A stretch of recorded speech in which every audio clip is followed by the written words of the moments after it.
मुल्क भर में मुसलसल बारिशों के बाद दरियाओं में सैलाबी सूरत हाल पैदा हो गई और दरियाओं में पानी की सतह मुसलसल बुलंद हो रही है।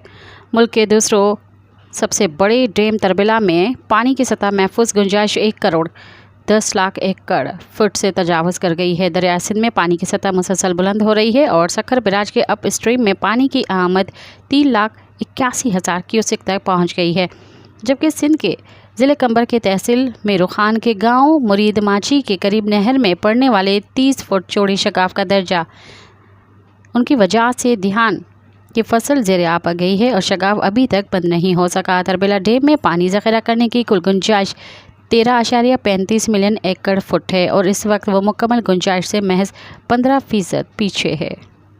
मज़ीद ख़बरन ऐं तफ़सीलात लाइ विज़िट कयो असांजी वेबसाइट www.awamiNewsHD.com ऐं ॾिसंदा रहो अवामी न्यूज़ HD।